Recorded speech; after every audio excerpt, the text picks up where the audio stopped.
तो किस तरह से आप हड़ताल पर जा रहे हो और क्या मांगे हैं आप? देखिए, हमारी जो मेन मांगे हैं, आज हम लोग डायरेक्टर अर्बन लोकल बॉडी के पास आए थे।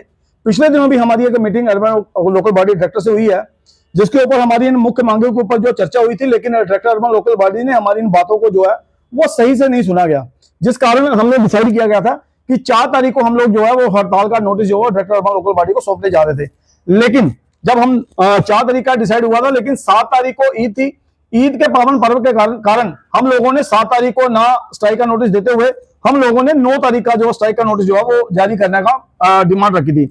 आज हम लोग आए हैं, जिस तरीके से सरकार ने एक नया फैसला अपनाया है ईपीएफ और ईएसआई को लेकर, कि ईपीएफ और ईएसआई जो है वो तमाम डेली वेजर का किया जा रहा है, जिसमें अखिल भारतीय सफाई मजदूर संघ इसके पूरे तरीके से इस चीज के खिलाफ है, क्योंकि ईपीएफ और ईएसआई हमेशा कॉन्ट्रैक्ट बेस पर लगे इंप्लॉयज का होता है। जो ठेकेदारी प्रथा पर लगा हुआ हो उनका ईपीएफ और ईएसआई होता है, ना कि डेली वेजर का। जब से मैं नौकरी ज्वाइन किया तब से लेकर आज तक 2025 तक मैंने कभी भी किसी डेली वेजर का ईपीएफ और ईएसआई करता नहीं देखा है। यह पहली बार ऐसा इतिहास में होने जा रहा है कि जम्मू कश्मीर के अंदर हमेशा सरकार जो है नए नए जो तरीके वो अपनाने की कोशिश कर रही है। इसको एक लेबोरेटरी की तरह जम्मू कश्मीर को बना रखा है कि अगर कोई भी आप लोगों ने सर्च करनी है तो जम्मू कश्मीर के ऊपर करें।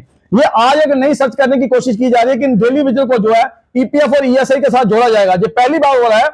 इस चीज के हम खिलाफ हैं कि ईपीएफ और ईएसआई डेली वेजर का नहीं होने देंगे।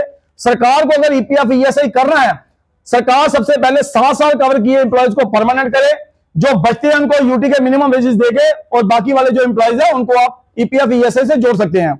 उसके बाद एनपीएस 2014 के बाद अर्बन लोकल बॉडी में हमारे सफाई कर्मचारियों को परमानेंट किया गया था, उनको एनपीएस के साथ जोड़ा गया था, लेकिन एनपीएस कट रहा है।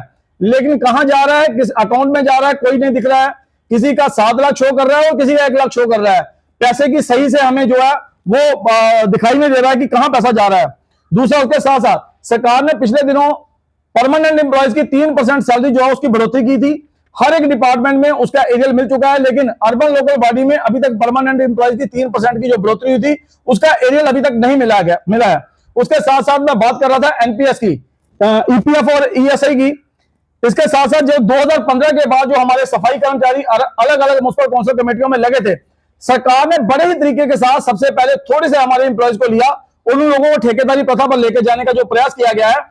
एक ऑर्डर निकाला कि जो 2015 के बाद एम्प्लॉयज लगे उनको निकाला जाए। निकलने को नहीं दिया हमने। टाइम टू टाइम उन लोगों को सैलरी मिलती रही, और कुछ लोगों के कारण आज उन लोगों को निकाल करके उन लोगों को ठेकेदारी प्रथा पर जो है वो लगा दिया गया है। इसी तरीके से तमाम डेली वेजर को अब जो है वो ठेकेदारी प्रथा पर लगाने के लिए एक फैसला लिया गया है कि इन लोगों को ईपीएफ और ईएसआई से जोड़ा जाए, क्योंकि ईपीएफ ईएसआई से जोड़ने के बाद चंद महीनों के बाद ये लोग उस कॉन्ट्रैक्टर को खड़ा कर देंगे, जिस कॉन्ट्रैक्टर के माध्यम से इन लोगों का ईपीएफ और ईएसआई जो है वो यूएन नंबर जो है वो अलॉट होगा।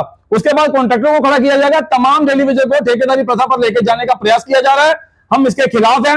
हम सरकार से बार बार यही उम्मीद कर रहे हैं कि सरकार इन 15 दिनों के अंदर अंदर अखिल भारतीय सफाई मजदूर संघ के साथ बैठ के इसके ऊपर चर्चा करे और इसके ऊपर जो है वो कड़ा संज्ञान ले और इन डिमांडों के ऊपर बातचीत करे। अगर सरकार इसके ऊपर ध्यान नहीं देता है तो 24 तारीख को तमाम अर्बन लोकल बॉडी के सफाई कर्मचारी लखनपुर से लेकर बनिहाल तक तमाम सफाई कर्मचारी जो है वो स्ट्राइक पर जाने जा रहा है।